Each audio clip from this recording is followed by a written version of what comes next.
அதே மாதிரிண்ணே இந்த போராட்டங்கள் இவ்வளவு நடக்கும்போது இப்போ சமீப காலமாக அந்த பரபரப்பு ஏற்படுத்தி இருக்கிறதுக்கு காரணம் என்ன? குறிப்பாக உயர்நீதிமன்றத்தில் எந்த உத்தரவும் இல்லாத பட்சத்தில் அதிகாரிகள் மட்டத்தில் ஒரு தனி நபர் இந்த இடத்த நான் உடனடியாக எங்களுடைய இடம்னு சொல்லிட்டு மக்களை அப்புறப்படுத்துறதுக்கான முழு முயற்சியோடு எடுத்திருக்கிறாரு.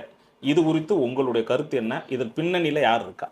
அதாவது அவங்க எப்படி வராங்கன்னா அந்த ப்ராப்பர்ட்டியில் 1974 செட்டில்மெண்ட் ஆஃபீஸர் அப்படின்னு சொல்லி ஒரு ஆஃபீஸர் அப்பாயின்மெண்ட் பண்ணி, இது எங்களுடைய சொத்து, இந்த ஏரி உள்வாயில் சர்க்கார் புறம்போக்கு என்கின்ற நிலம் எங்களுடைய சொத்து, அதனால் எங்களுக்கு பட்டா கொடுங்கள் என்று சொல்லி அதற்கு ஒரு செட்டில்மெண்ட் போட்டு கொடுத்ததா சொல்லி அந்த செட்டில்மெண்ட்டை பேஸ் பண்ணி இவங்க கோர்ட்டுக்கு போகிறாங்க.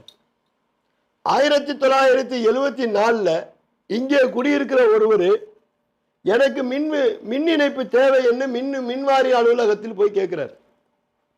அவர் கேட்கும்போது மின்வாரியத்துடைய அலுவலகத்தில் இருக்கிற அதிகாரி, நீங்கள் தாசில்தாரிடம் சென்று ஒரு தடையில்லா சான்று வாங்கிட்டு வாங்கன்னு சொல்றார்.